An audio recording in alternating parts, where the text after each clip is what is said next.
We have for your signature 5 official designations of special envoys. The first is Mr. Steve Witkoff, who's actually in the room, to be your Middle East envoy.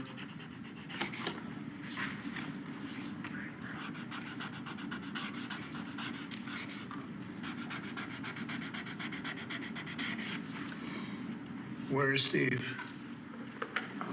Steve Witkoff, everybody. He's done a great job in the Middle East, really great. But we'll see how it all turns out. It's complex, but I think he's going to do very well. Next, we have Mauricio Claver-Carron to be your special envoy to Latin America, sir. Okay, good man.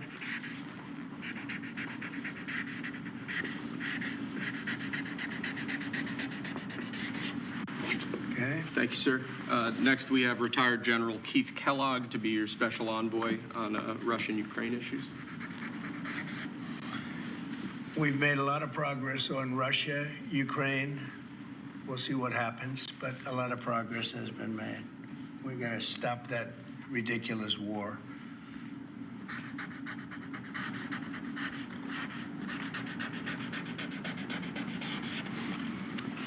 Okay. Thank you, sir.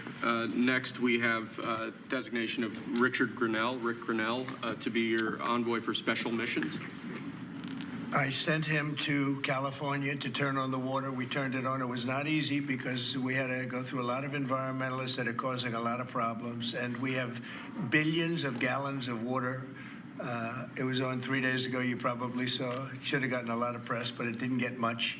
All we're doing is giving Los Angeles and the entire state of California virtually unlimited water, which they could have done 5 years ago, which I told them they should do, but the environmentalists stopped them.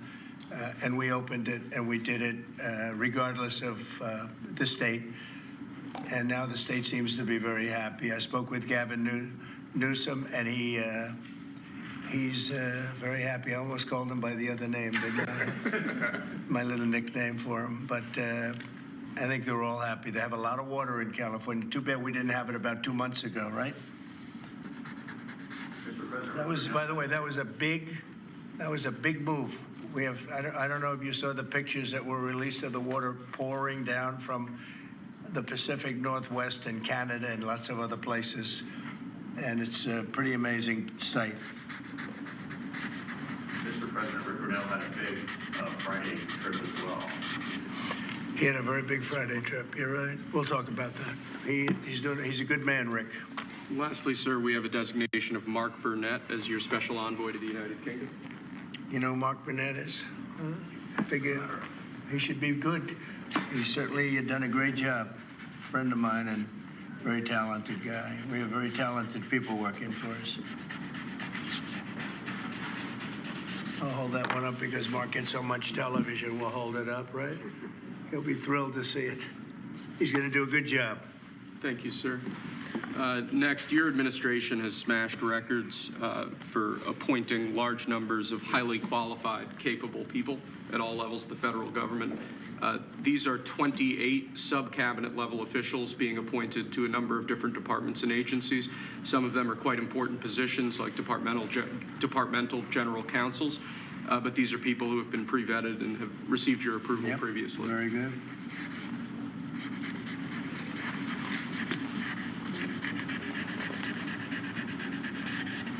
Okay. Thank you, sir. Next, this is an executive order. This charges your Secretary of the Treasury, Scott Bessent, and your Secretary of Commerce, Howard Lutnick, to begin a process that will hopefully result in the creation of an American sovereign wealth fund. It's a very exciting event. We're going to have a sovereign wealth fund, which we've never had. We have a lot of things that create wealth, and you're seeing that over the last 2 weeks. I think we've created more wealth. Other people have created de-wealth, the people, my predecessors. We're creating a lot of wealth. Scott, maybe you'd like to say something about it, and I'd ask also Howard to say something about it. Yes, sir. This is very exciting. We're going to stand this thing up within the next 12 months. We're going to monetize the asset side of the U.S. balance sheet for the American people. We're going to put the assets to work, And I think it's going to be very exciting. We're going to study best practices as done around the world. It'll be a combination of liquid assets, assets that we have in this country as we work to bring them out for the American people. The extraordinary size and scale of the U.S. government and the business it does with companies should create value for American citizens. If we are going to buy 2 billion COVID vaccines, maybe we should have some warrants and some equity in these companies and have that grow for the help of the American people. So I bring all these things together. I think Scott and I will create an amazing sovereign wealth fund for you, sir. So other countries have sovereign wealth funds, and they're much smaller countries, and they're not the United States. We have tremendous potential in this country, tremendous. You're seeing that's what's happened just in a short period of time. And as an example, TikTok, we're going to be doing something perhaps with TikTok, and perhaps not. If we make the right deal, we'll do it, otherwise we won't. But I have the right to do that, and we might put that in the sovereign wealth fund, whatever we make, or if we do a partnership with very wealthy people, a lot of options, but we could put that as an example in the fund, and we have a lot of other things that we could put in the fund. And I think in a short period of time, we'd have one of the biggest funds, and some of them are pretty large, I must tell you. Some of like the Saudi Arabia fund is on the large side, but eventually we'll catch it. But we're going to create a lot of wealth for the fund. And I think it's about time that this country had a sovereign wealth fund. And these two gentlemen and some others are going to work with them very closely, and they'll be heading it up, and they're going to do a great job. Two highly respected people that have done unbelievably well in the world, in the real world. So that's a big deal, huh? Yes, sir. I think it's going to create value and be of great strategic importance. Mr. President, why is it important for Elon Musk to have access to the payment systems at Treasury? Well, he's got access only to letting people go that he thinks are no good if we agree with him, and it's only if we agree with him. He's a very talented guy from the standpoint of management and costs, and we put him in charge of seeing what he can do with certain groups and certain numbers. Some of the numbers are horrible, what he's found. Think of it, $100 million on condoms to Hamas,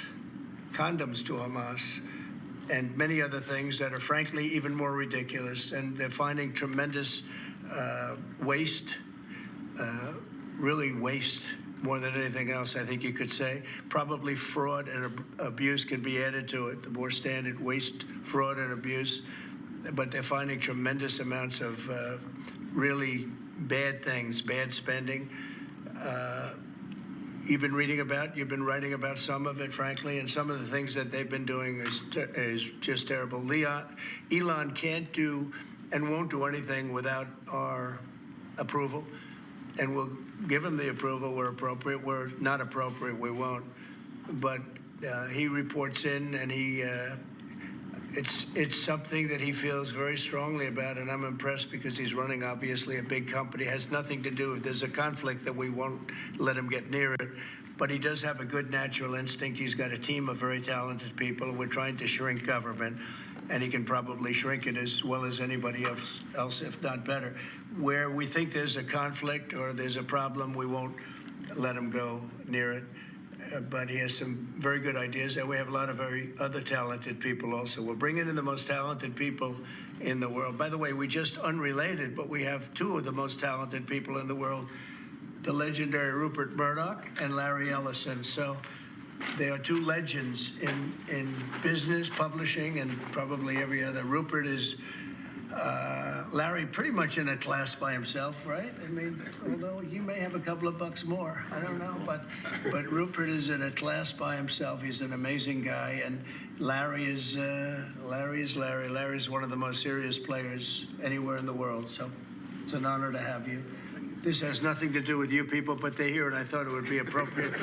I'm sure you didn't recognize them. If you're all going crazy, they're saying, "What are they doing here?" Thank you, sir. Mr. President, on the tariffs, is there any chance that Canada or China could also get out of the tariffs after you struck a deal with Mexico? Well, nobody's out. with Mexico. We had a great talk with Mexico, and we had President Sheinbaum is a woman. I like her very much. We've had good relationships, but we have to stop fentanyl from coming in, whether I like somebody or not, and we have to stop the illegal aliens from coming in. I think we've lost 200,000 people on average a year for many years, much higher than the 100,000, could be even closer to 300,000. And they've agreed to put in 10,000 soldiers permanently, like forever, 10,000 soldiers at their side of the border and stop fentanyl and illegal aliens from coming into our country. They have a big incentive to do. Other than that, we've agreed to talk and consider various other things. We haven't agreed on tariffs yet, and maybe we will, maybe we won't. But we have a very good relationship. I also spoke with Prime Minister Trudeau of Canada, and we had a good talk in the morning, but I did ask him a couple of questions, like, banks aren't allowed to do business in Canada. Canada is very tough. Canada is very, we're not treated well by Canada, and we have to be treated well. Banks are not, as an example, allowed. Did you know that American banks are not allowed to do business in Canada? Can you believe that?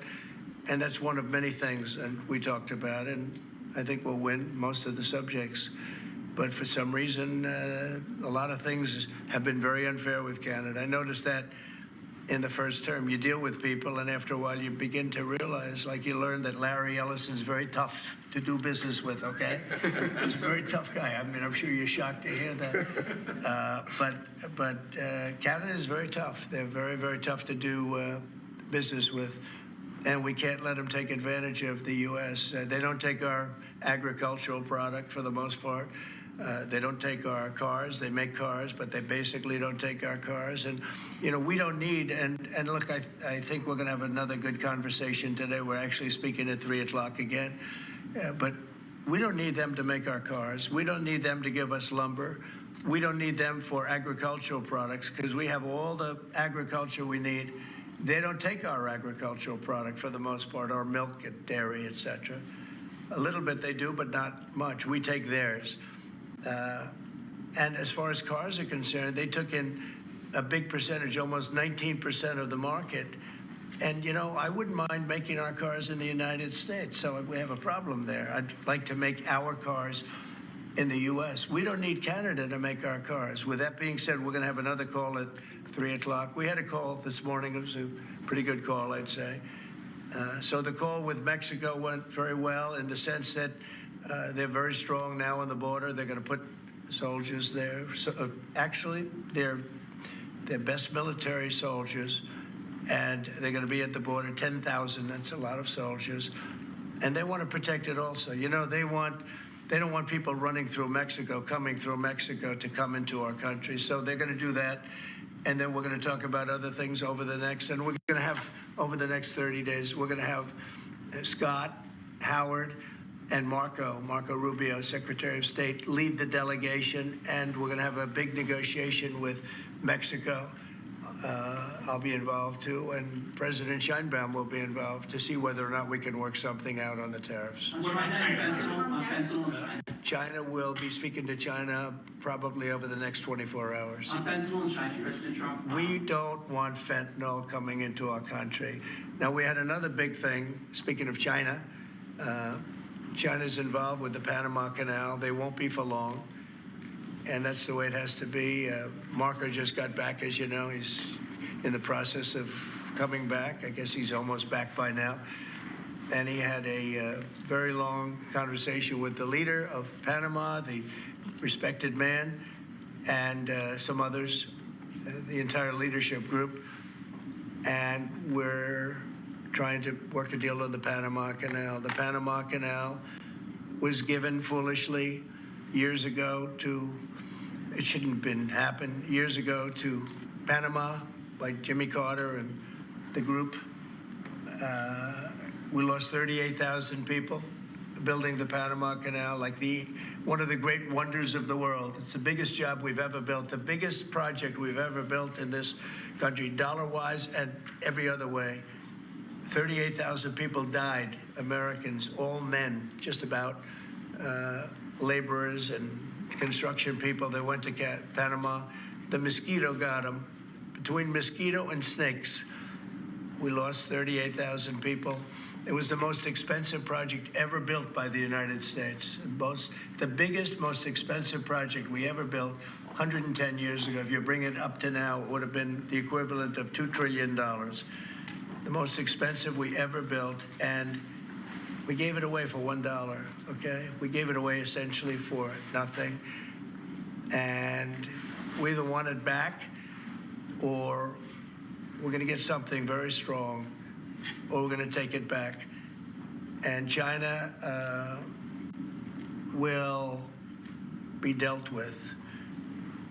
And we didn't give that to China. We gave it to Panama. We shouldn't have given it to Panama. But Panama, as you know, has violated the agreement, totally violated the agreement. So that's in the process right now. But they did have a very good meeting with the head of Panama. In addition to tariffs on China, could you say your current thinking about whether China should be forced to pay reparations both for fentanyl deaths and the million COVID? No, I haven't talked about that, but they do have tariffs. Honestly, nobody, the amount of money that was lost and most importantly, the lives lost because of COVID is not something that anybody could ever even imagine. It's probably $60 trillion, and all the countries in the world don't have $60 trillion. The amount of death and the amount of destruction and the amount of money lost is probably $60 trillion. I had it figured by people about 3 months ago. It figured out. Nobody knows what the real number is, but it's almost an infinite number, the damage done. But I have not discussed that. What I have discussed is we'll have some good meetings with China. We have meetings planned, and we'll see what happens. But that was just an opening salvo. If we can't make a deal with China, then the tariffs will be very, very substantial. Okay, I'm going to sign this one. Sir, this is, you've obviously made making America healthy again a key priority of this administration. A key component of that is obviously heart health. This is a ceremonial proclamation declaring the month of February to be National Heart Month. Okay. I hear we're doing very well with nominations. We'll see, but it looks like we're doing very well with nominations. Mr. President, have you been involved with calling senators who had some concerns about Tulsi Gabbard or Yes. RFK? Yeah, I've gotten great response. And they want to do what's right, and we've had a good response. I think we'll do well. We have great people like this.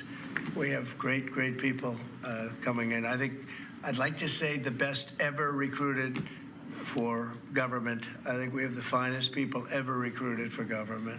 Will it take an active Congress? And you know what? You're starting to see that because we've done more in 2 weeks than Biden's done in 5 years, 6 years.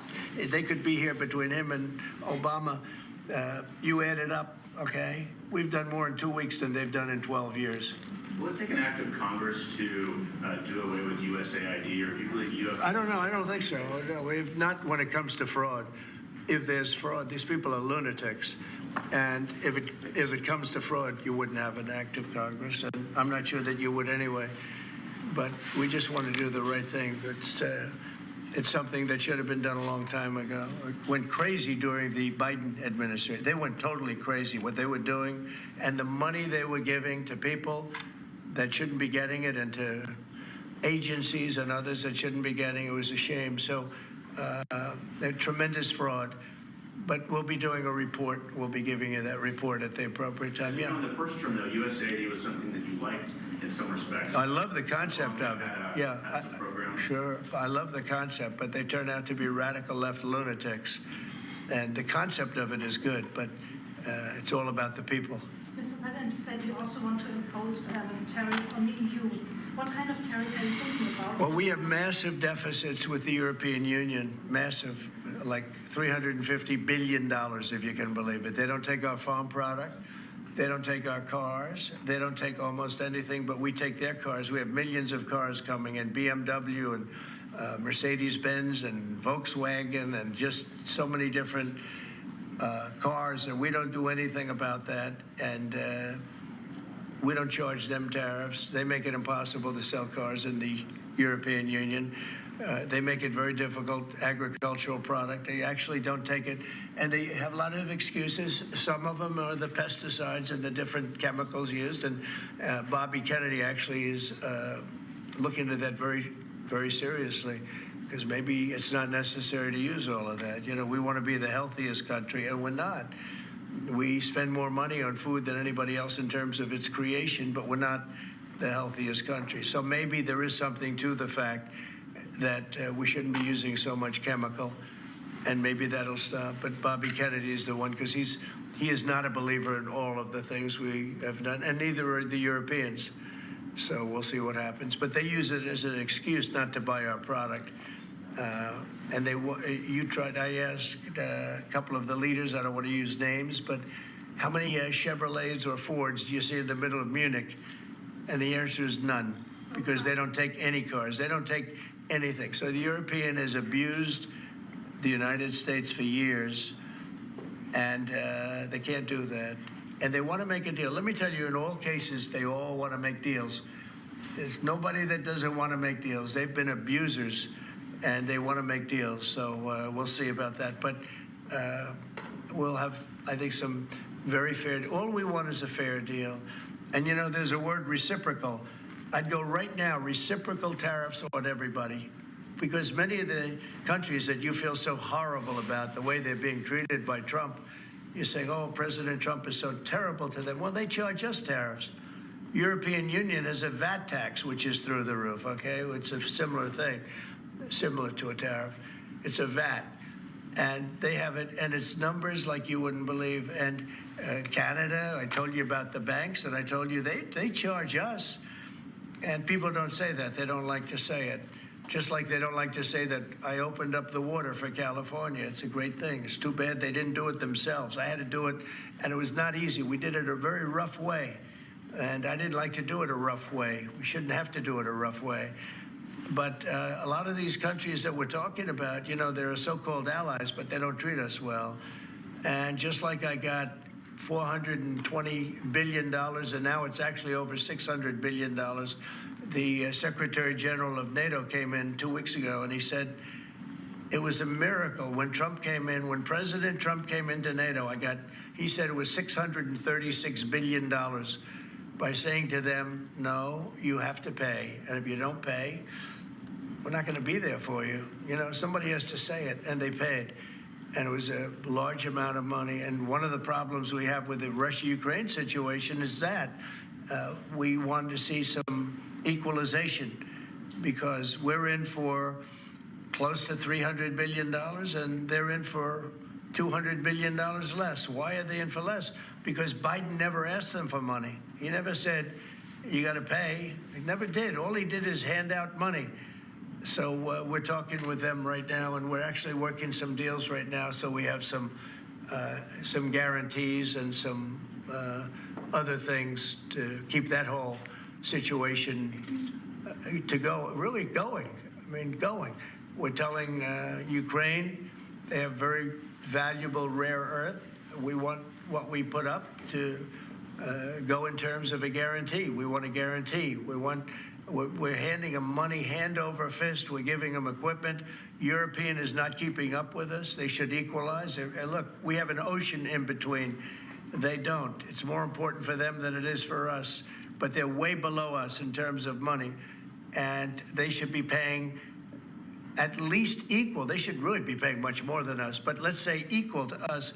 And they're billions and billions of dollars below. So we're looking to do a deal with Ukraine where they're going to secure what we're giving them with their rare earth and other things. Mr. President, did you deal with Mexico this morning? Was that partially related to the market reaction and a criticism from Mr. Murdoch's own newspaper? He called it the dumbest trade war on the editorial page on Saturday. I'm going to have to talk to him. I've been right over the Wall Street Journal many times, I will tell you. I don't agree with him on some things. No, it's not only is it not dumb, you're going to see. You're going to see. Every single one of those countries is dying to make a deal. You know why? Because they're ripping us off really badly. And the United States is tired of just being ripped off. And that's why we have $36 trillion in debt. We have it for a reason, because we make bad deals with everybody. And we don't allow that anymore. So the Wall Street Journal is wrong because, very simply, every single country that you're writing about right now is dying to make a deal, because the deals they have right now are so good and so good for them and so profitable for them. You didn't know that Canada didn't allow our banks. You didn't know all of these different things.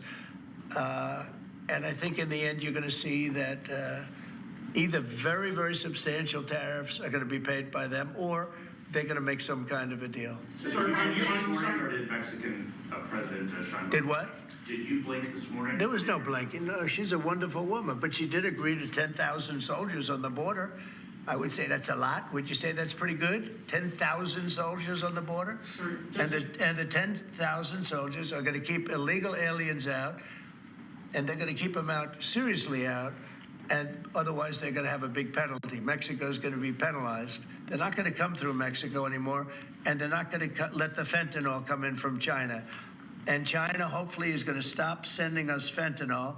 And if they're not, the tariffs are going to go substantially higher. Sir, just to clarify what you said about Ukraine earlier, the rare earths, is that something you want them to give the rare earths to the United States? Yeah. Okay. I want to have security of rare earth. We're putting in hundreds of billions of dollars. They have great rare earth, and I want security of the rare earth. And they're willing to do it. Sir, Mr. you mentioned earlier that President, Elon on Musk. Canada, when you talk to Justin Trudeau again, is there anything he can give you at 3 p.m. when you talk again to also I don't know. secure a pause, I don't know. like you said, with Mexico? I don't know. We have big deficits with Canada, like we do with all countries. I mean, I look at some of the deals made, I say, who the hell made these deals? They're so bad. But with Canada, I have a talk with him, and you maybe know or maybe not. We're going to meet again or talk again at 3 o'clock, right after my next meeting, and we'll see what happens. I can't tell you what's going to happen. You mentioned that he could agree to change your mind on the tariffs. Well, we can always, look, what I'd like to see, Canada become our 51st state. We give them protection, military protection. We don't need them to build our cars. I'd rather see Detroit or South Carolina or any one of our, Tennessee, any one of our states build the cars. They could do it very easily. We don't need them for the cars. We don't need them for lumber. We don't need them for anything. We don't need them for energy. We have more energy than they do. We don't need them for energy. So I say, why are we doing this? Why are we willing to lose between $100 billion and $200 billion a year? We don't need them. As a state, it's different. As a state, it's much different. And there are no tariffs. So I'd love to see that, but some people say that would be a long shot. If people wanted to play the game right, it would be 100% certain that they'd become a state. But a lot of people don't like to play the game because they don't have a threshold of pain. And there would be some pain, but not a lot. The pain would be really there. So we're going to meet again by phone at 3 o'clock, and we'll let you know what On it is. Israel, President Trump, you're prepared to meet with Benjamin Netanyahu. Coming in tomorrow. Yes, you've mentioned in the past you're concerned about Israel being too small geographically. Would you support annexation of parts of the West Bank by Israel? Well, I'm not going to talk about that. It certainly is a small, it's a small country in terms of land. See this pen, this wonderful pen? My desk is the Middle East. And this pen, the top of the pen, that's Israel. That's not good, right? You know, that's a pretty big difference. I use that as an analogy. It's pretty accurate, actually. It's a pretty small piece of land. And it's amazing that they've been able to do what they've been able to do when you think about it. There's a lot of good, smart brain power, but it is a very small piece of land, no question about it. Mr. President, you said earlier that Elon Musk is doing everything with your say-so. So is there everything that he has done thus far, going to all the agencies, shutting off access, getting access to federal payments, that all has yours? You're okay with all of that? For the most part, yeah.